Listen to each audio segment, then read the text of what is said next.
Hey guys, what's up? It's Bryson here at Billion Dollar Music. Today I'm going to be doing my top 10 most expensive albums according to Discogs. Whether you love or hate Discogs, I do really enjoy it. I think it's a great database.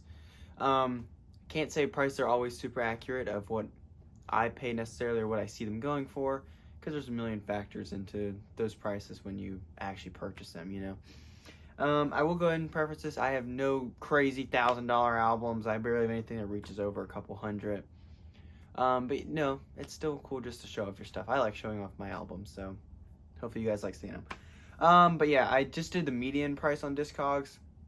I didn't do I guess the high versus, you know, it's low, median, high. I didn't do that. I just did the medium just to get it kind of around all around price, see what they usually go for. You can't do this on the app on the phone. You have to do it through a computer. You know, the desktop version of Discogs. That's if you guys want to check and see your list. You can't do it on the phone. Without further ado, let's go ahead and get into it. Number 10, we got Warrant Cherry Pie. This is an original 91. Let's see if I got that right.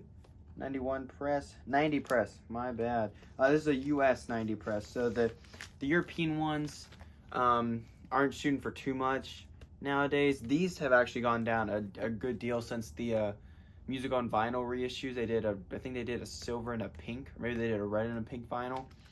But those came out earlier this year. But I'm not one of those sticklers that are like, oh, I don't want stuff reissued because it's gonna make my originals less value. I don't see that way. I think everyone should own as many copies of everything as they want. So I think more people should own Cherry Pie. Great album by Warrant. Yeah, original 90 press. I'm sorry. Next up, number 9, we got 1987 press of Blow My Fuse on Atlantic. This album was already number 9, and then I got this signed by Ronnie 1010 himself, so that would boost the value a little bit, I would hope. You know, writing names and stuff doesn't always, you know. But yeah, original press, super clean. This is the cleanest copy of this album I've ever seen. Along with that Cherry Pie, super clean, but this one is like stone mint. There's a couple knocks on the jacket itself, but they're nothing crazy. No creases, no nothing. Perfect copy. The disc is beautiful. Yeah, that's my number 9. Number 8, we got Kiss Hot in the Shade. This one's 89, I believe. Yep, 89. Original 89 press on Mercury. Not a crazy stellar album, but you know. This one I'm not exactly sure why it's so expensive. They did do, I believe they reissued it. You know what? They might have only done it in that big Kiss like road case box set. That might have been the only reissue of this. I'm not 100% too sure. That might have been the only way to get it. But yeah, these are hitting a lot higher than they used to. Granted, all records are, you know, for the most part. But yeah, this is also a super clean copy. It's got the hype sticker in there. It's inside the jacket. Like whoever, you know, who originally bought it must have put that inside there. Next up, I think we're at number 7. Got an original Megadeth, Killing Is My Business, and Business Is Good on Combat, on that original Combat label. Original cover, I love this cover. Much more than the remaster. This is also a very clean copy. Not the most stone mint copy, but this is a incredibly looking copy. Great, you know, player, makes no sound. Granted, can't say this album's mixed the most amazingly, so you know you can't even tell if it cracks or hisses every now and then. But yeah, super cool piece. Number 6 here. This one personally, it would be priced higher. Of course, these are Discogs medians. But the 89, I'm sorry, Dangerous Toys, self-titled. I have this signed by Jason Scott. See, I'm awful with names. Oh, okay. So the CD, there we go. Got it marked. That's what it is. The only one I didn't get was I didn't get Mike, who's the bass player, and of course the rhythm guitar player originally. It's not with him anymore. But I did get Paul. Paul signed it right there. He didn't play on it, but trivial things like that don't really get to me. You know, if a member's been in the band, he joined, I believe, at Pissed, or he might have joined at Hellacious Acres. I can't remember. But he's been with the band longer than the guy who played on it was, so it was no difference to me if he signed it or not. I'm not going to sell it, so no big deal. But yeah, original 89 press. They've never reissued this. There's a couple bootlegs floating around right now. They should reissue it because it's an incredible album. They are reissuing. They did reissue Pissed. They reissued The Blank, formerly known as Dangerous Toys. I'm not sure I can say that on YouTube. And then they did Crash Helmets and Vitamins, or whatever that live album is, with a really ugly cover. It's terrible. I'm not a fan of the cover. The original cover was so great. But yeah, they haven't done, because the first release are on Columbia, and the latter half was independently. I don't know if independent, but smaller label than Columbia.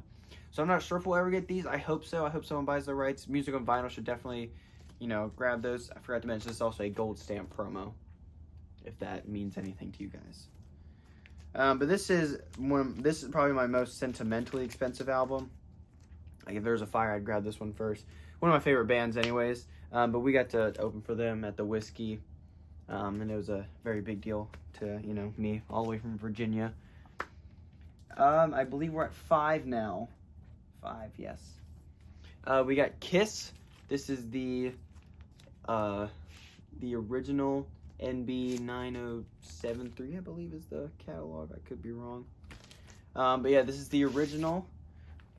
Mine is beat, by the way, so don't expect some amazingly clean copy. But this is the original with no Kissin' Time on it. Try and hold that, and you can pause it real quick to catch that. I'll show you the disc here too. But yeah, like I said, this is not a clean copy. I got this for free.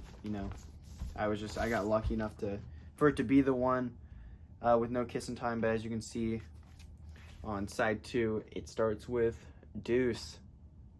Yes, this is like a G copy and not a great one.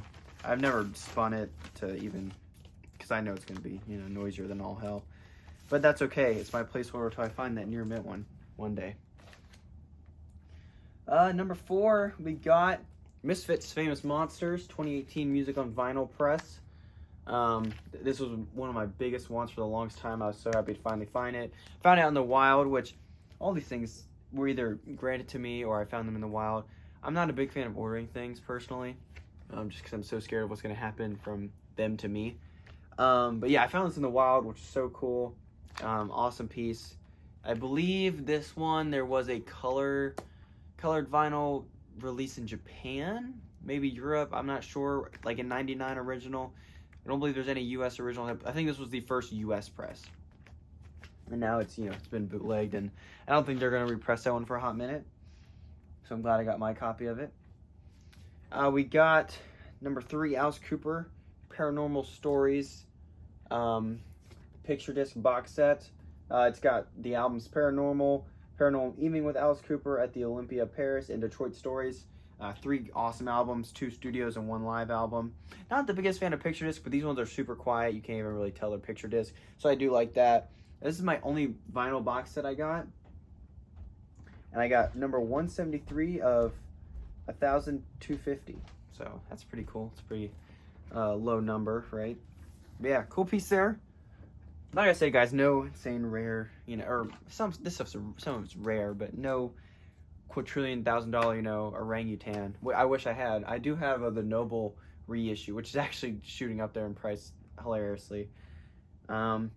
Next up, we got the 2014 Kiss Psycho Circus with the lenticular cover. This is, like I said, the 2014 press, not the modern one with the silver vinyl. I think they did a plain black one too. Honestly, it didn't really tank this one's price at all. It was mostly because the scalpers bought it up like they do with every Kiss exclusive. But yeah, let me take this out of the sleeve. This one's still in the shrink, amazing copy. This one I did order, and it did arrive in perfect shape, so I was very happy with that. But yeah, with the lenticular cover, very cool. Great album. I'm glad to own it on vinyl. There wasn't really much way to do that up until recently. I think the silver ones become not impossible to come by, but those Kiss Online exclusive, man, unless you were like camping on the website, you're basically screwed unless you want to pay scalper prices, which I personally don't. And then number 1, we got, I'm gonna put my thumb over this. We got Guns N' Roses, Appetite for Destruction, an original US with the original uncensored cover on Geffen. What an awesome piece. The UKs of this are relatively cheaper. This one goes for a couple hundred. It's the U.S. But yeah, the UK one goes for a little less. It still goes for about $100. Then there's one with a Rocket Queen misprint that also goes for a little bit more. This one, of course, came with the tattoos. I don't have a copy of the tattoos with it, but I have, the insert, and it's a super clean copy. The disc is. The jacket has, little, it's had some love to it, but, this is the rarest album in my collection according to Discogs, and I think I'd have to agree. But thanks, guys, for watching. This is a fun little video. Do remember, though, in the record collecting community, that money's not everything. Great music can be cheap, it can be. Sometimes it's not. But sometimes you get lucky. None of these I got, a lot of these I got really lucky on, because some of these were gifted to me, and it's a very cool thing to get, your biggest items in your collection gifted to you, But thanks, guys, for watching. Have a good one. Thanks.